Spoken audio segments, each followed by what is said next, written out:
Hola de nuevo, ¿qué tal? Bueno, me dispongo hoy, hablábamos el otro día de trauma y hoy me dispongo a hablar de resiliencia, ¿vale? Voy a intentar de verdad hoy sí ser breve, entonces bueno, voy a ir bastante rápido e intentando ser un poquito esquemática. Tras revisar todo lo que hablábamos el otro día sobre trauma y teniendo en cuenta las advertencias que ya estamos haciendo las profesionales de la psicología y de la psiquiatría con respecto a las secuelas que pueden quedar después de esta situación, pues la siguiente pregunta que cabría hacernos es si realmente existe alguna forma de evitar experimentar estas secuelas o toda esta sintomatología traumática. Y cómo podríamos llevar eso a la práctica. La respuesta es que sí, pero como todo en psicología conlleva esfuerzo y trabajo personal y dadas las circunstancias quizá también trabajo social. Muchas veces cuando las psicólogas nos encontramos con nuestros pacientes en las primeras sesiones, el paciente se encuentra o la paciente se encuentra muy angustiada y lo que quiere es que les demos soluciones. Y al final las soluciones siempre vienen de dentro, el cambio siempre viene de dentro, viene de uno mismo o de una misma. Entonces, desde luego no puede haber cambio y no puede haber, en este caso, resiliencia, si no es con el trabajo personal de cada persona. Quiero hablar también pues, a nivel social, porque creo que también es una característica o una manera de funcionar que se podría aplicar también a las sociedades y más adelante os explicaré el porqué. Pero en todo caso tenemos que tener en cuenta que esta pandemia lo que está poniendo de manifiesto es la necesidad de volver a un modelo de sociedad donde el apoyo y el cuidado mutuo esté presente y donde la cooperación y la solidaridad sean valores que estén en la base de nuestro comportamiento comunitario. No hay que olvidar que somos seres sociales y que necesitamos de las demás personas a lo largo de toda nuestra vida y en las diferentes áreas de desarrollo de una persona, incluida en esas áreas la salud mental que debemos proteger y mantener, pero no solamente yo hacerme responsable de eso, sino también hacerme responsable de la salud mental del resto de personas que me rodean, porque de alguna manera tengo capacidad para influir sobre su salud mental. Por lo tanto, aprender a desarrollar un nuevo modelo de relación con uno mismo y con otras personas o con esas personas que me rodean, pues puede permitir que ante la crisis o la dificultad se pueda salir fortalecido o evitar, en todo caso, mitigar las secuelas tras los eventos traumáticos, como es el caso del coronavirus. Un ejemplo de cómo influimos sobre la salud mental de las personas es, por ejemplo, pues ahora estamos viendo quizá un comportamiento bastante incívico que desde luego creo que no ayuda nada con esas personas que están en primera línea de atendiendo a nuestros enfermos, ¿no? Atendiéndonos a todos. Entonces, el hecho de ponerles carteles y pedirles que se vayan a otro sitio, ¿no?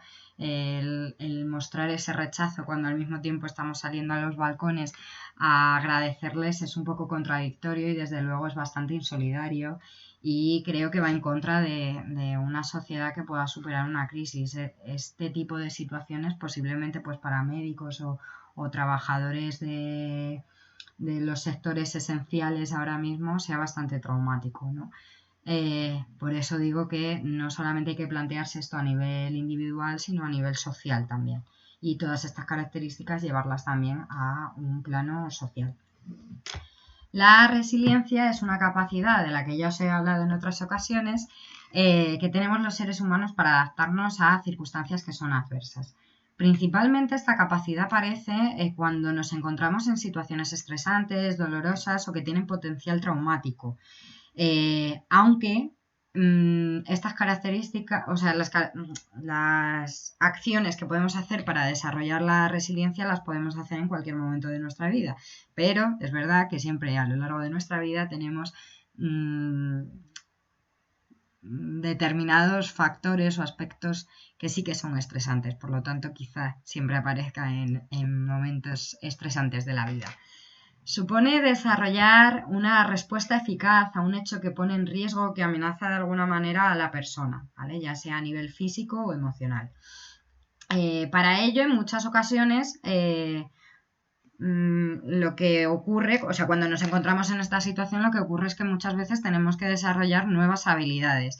En el primer vídeo que hice sobre la convivencia, que si no habéis visto, pues os recomiendo que veáis, porque doy diferentes consejos sobre cómo llevar esta situación, yo hablaba de que en este momento probablemente nos estemos dando cuenta de que tenemos capacidades y habilidades y fortalezas que no conocíamos, ¿no?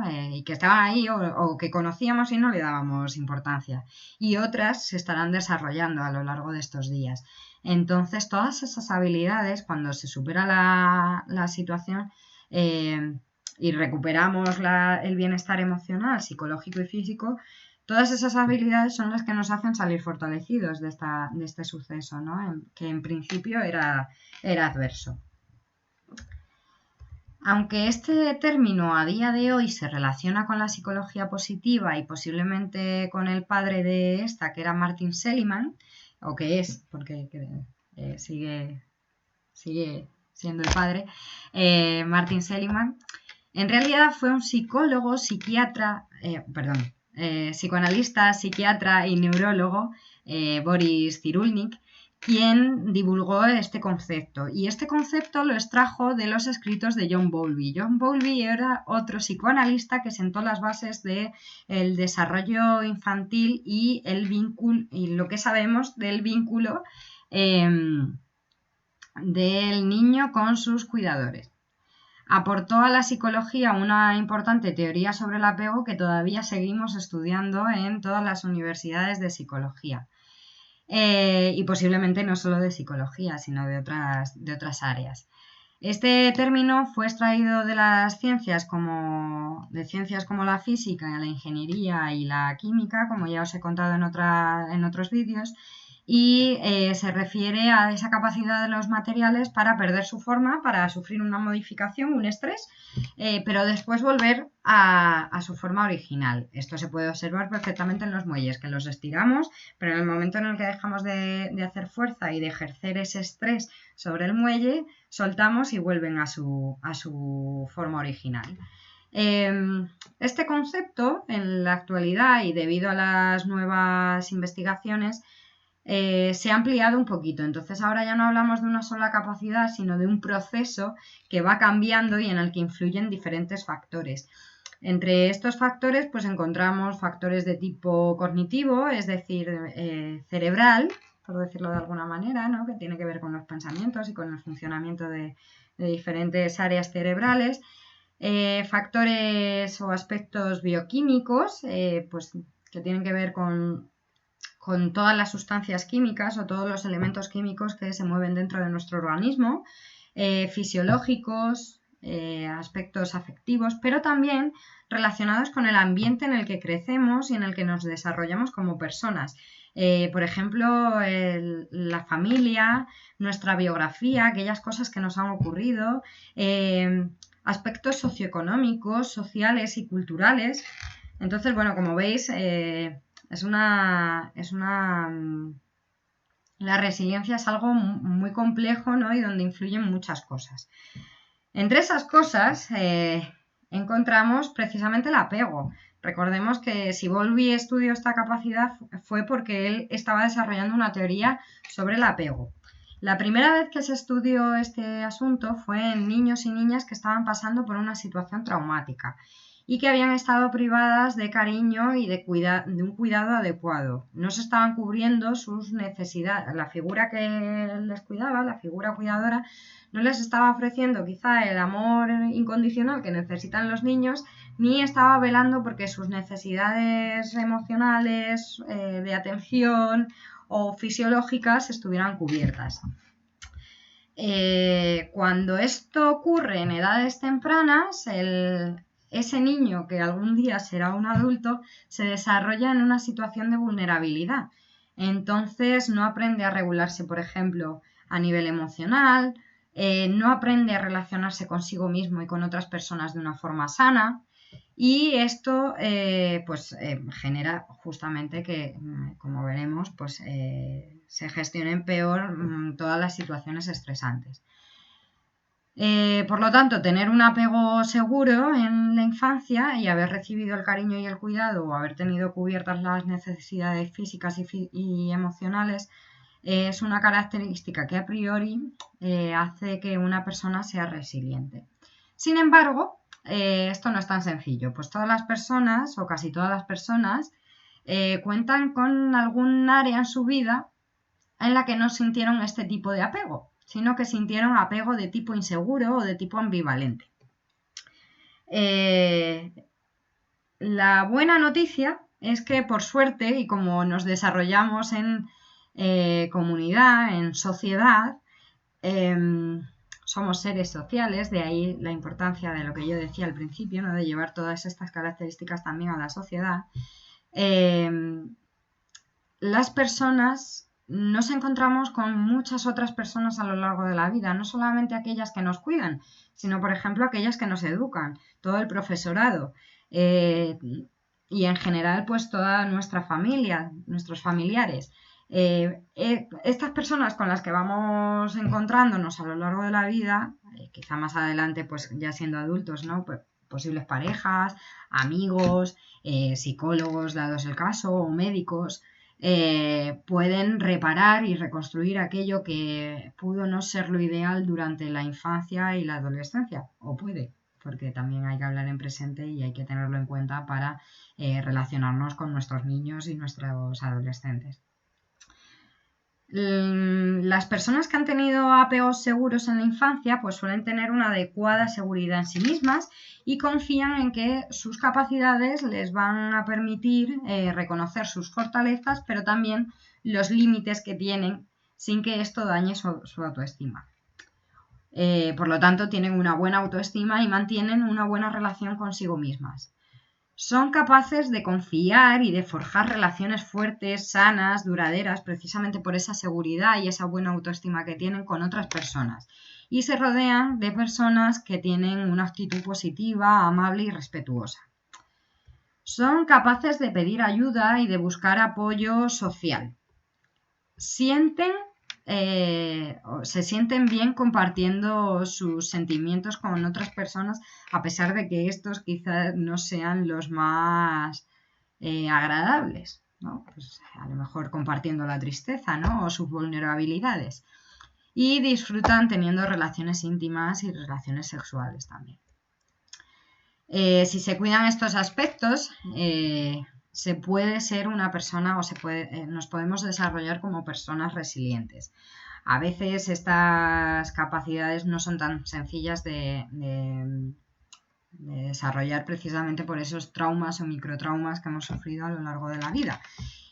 Por lo tanto, pues si no somos capaces de hacer cositas para desarrollar esto, que pues sería intentar ser más benévolos, ¿no? Y más respetuosos con los demás y también con nosotros mismos, intentar no machacarse, intentar abrir la mente, ser personas más creativas. Ahora más adelante os hablaré también de todo esto, ¿no?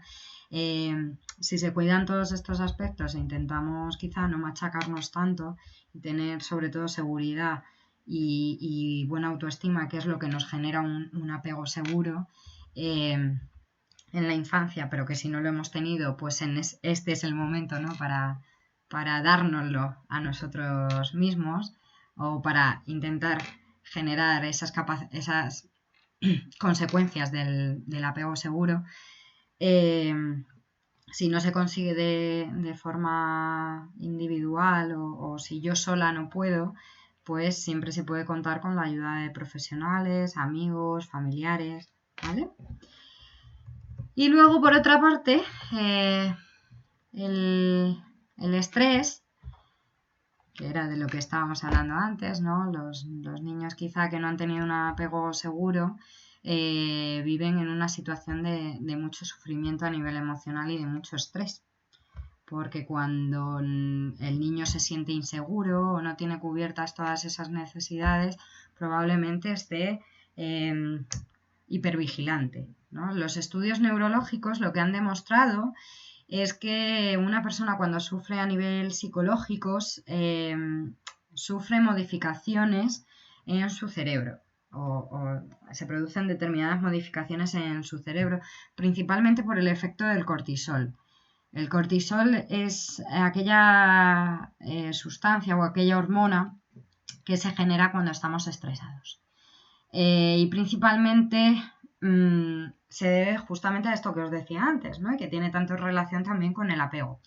Y es que cuando estamos estresados nos ponemos hipervigilantes, ¿no? Y focalizamos la atención en algo muy concreto, pero olvidamos atender también al resto de cosas, no olvidamos, no podemos, nuestro cerebro no tiene la capacidad para atender al resto de cosas que también están pasando a nuestro alrededor. Y esto provoca que existan alteraciones al desarrollar respuestas, pues por ejemplo, de tipo asertivo, ¿no? En una comunicación respetuosa, que sea capaz de poner límites a los demás para que no me dañe, pero que al mismo tiempo no dañe a los demás y no sea agresiva.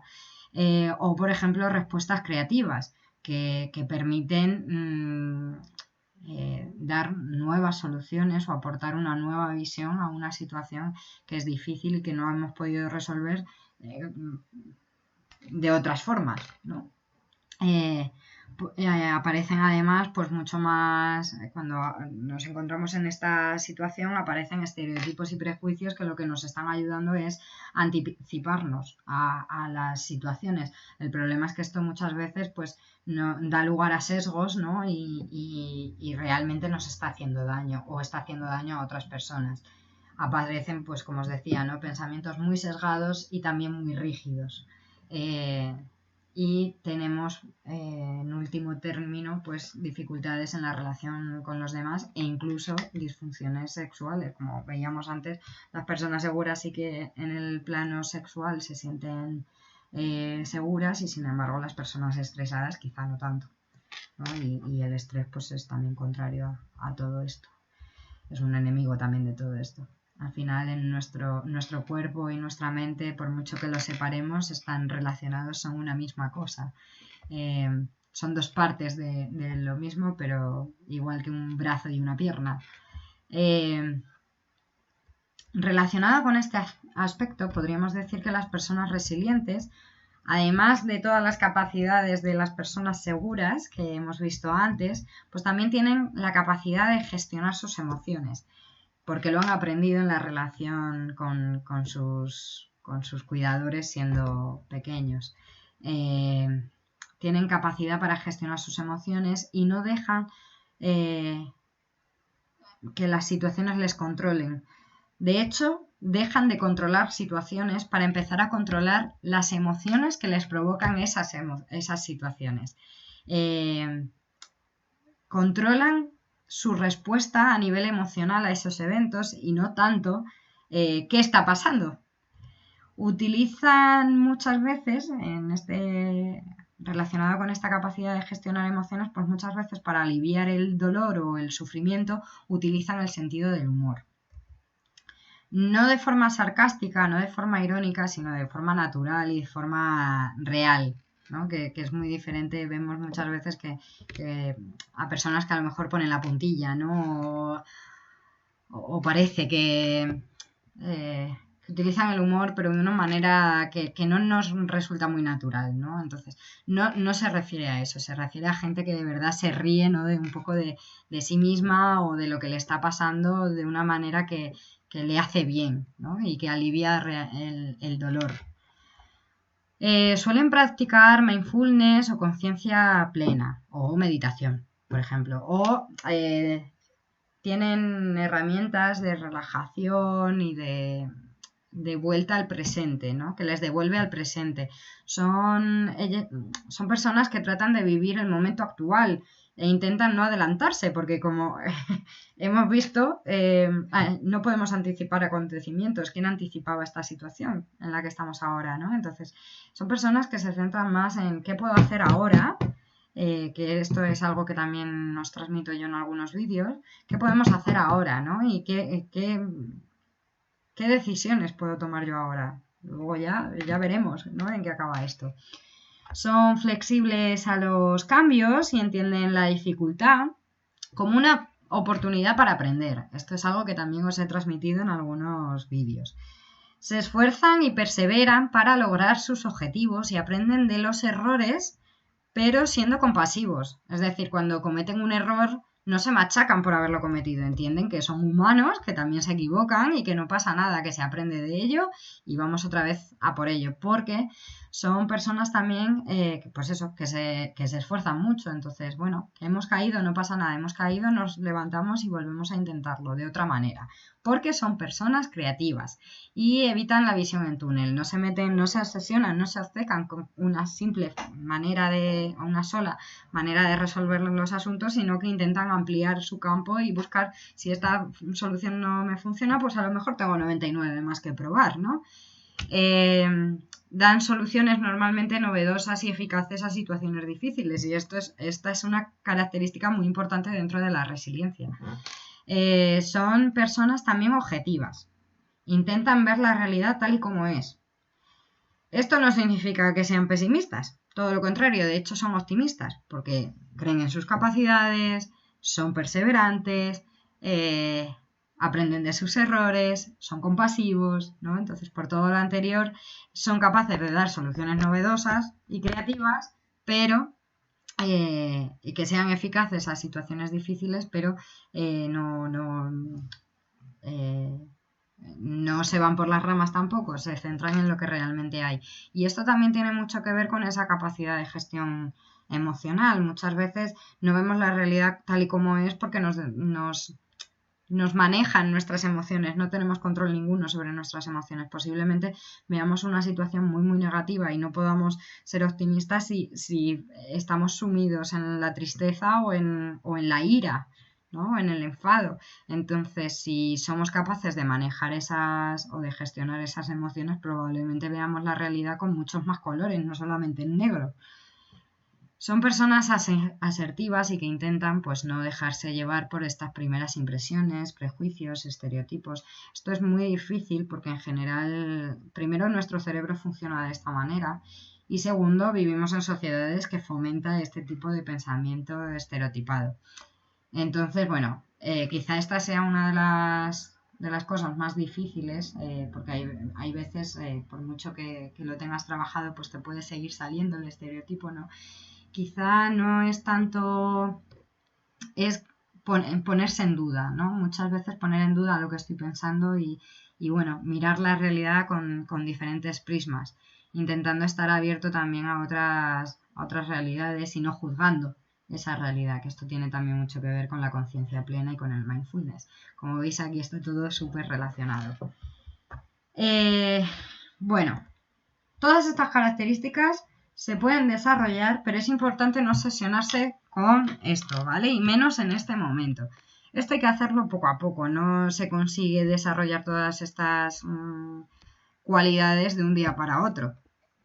Es posible que, y sobre todo teniendo en cuenta, pues eso, las circunstancias en las que nos encontramos, que no sea posible poner en práctica siempre todas estas características.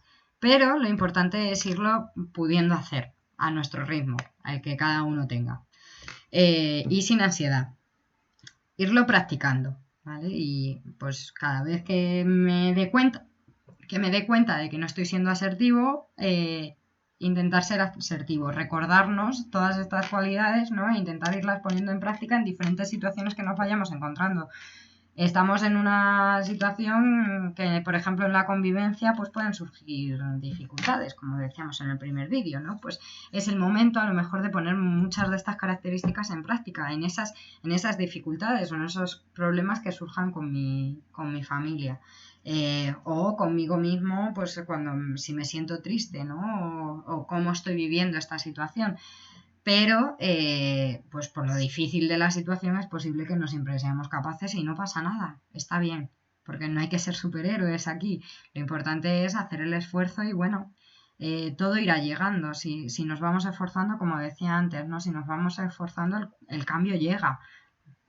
Tenemos que estar convencidos, ¿no? Y no hundirnos a la primera porque no va a llegar de un día para otro, ¿vale? Por eso es mejor a lo mejor irlo haciendo progresivamente e ir viendo el cambio poquito a poco. Ir viendo y valorando esos pequeños cambios que vamos haciendo. en muchas ocasiones necesitamos ayuda para todo esto. A lo mejor una persona que nos diga cuando no estamos siendo empáticos y asertivos, ¿no? O cuando nos estamos dejando llevar por nuestras emociones. Si no nos damos cuenta, igual necesitamos a alguien que nos diga eso. Y muchas veces las personas nos lo dicen, lo que pasa es que nos enfadamos. Entonces, a lo mejor tenemos que estar con las orejas abiertas de otra manera, ¿no? Con los oídos abiertos de otra forma, intentando recoger ese espejo que nos da el resto de personas, ¿no? Recoger esa imagen reflejada que nos está dando el resto del mundo. Además, recordemos que cuando necesitamos ayuda, saber pedirla es justamente una de las capacidades que tienen las personas resilientes, con lo cual es importante que si necesitamos ayuda para hacer todo esto, pues contactemos con familiares, amigos o incluso profesionales que te apoyen en el proceso.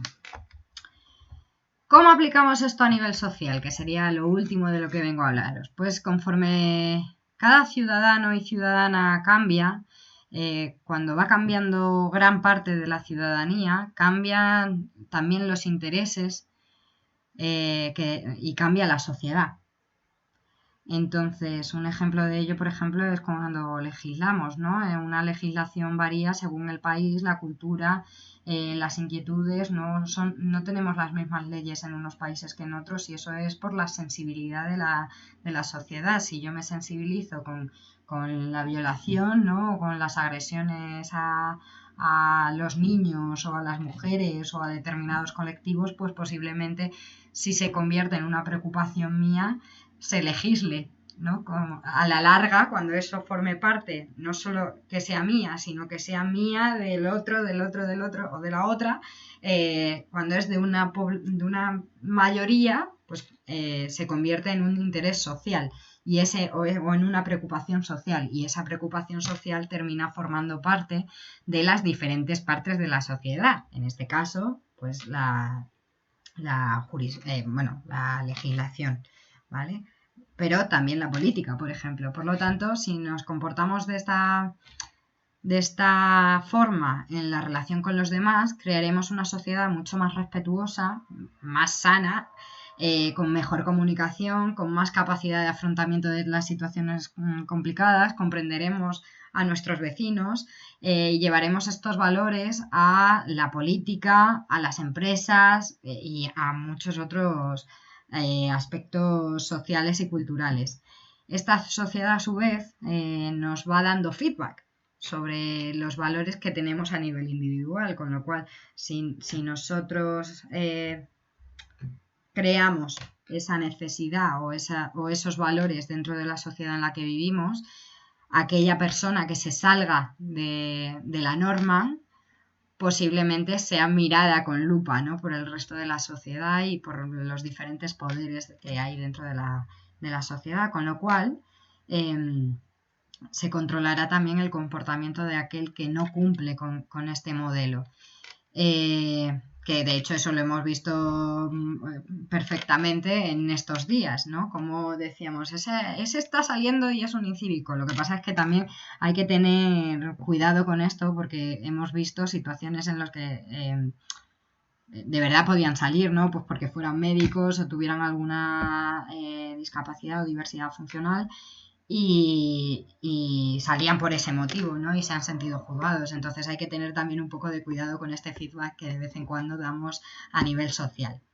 Pero de alguna manera, y sobre todo quizá lo más importante es que educaríamos a las nuevas generaciones de forma distinta, ¿no? Si todo esto lo desarrollamos a nivel individual, cada vez son más personas las que a nivel individual las desarrollan, convirtiéndose en una mayoría y por lo tanto formando parte de cómo funciona nuestra sociedad o de nuestro modelo social, político, económico, etcétera, etcétera, etcétera,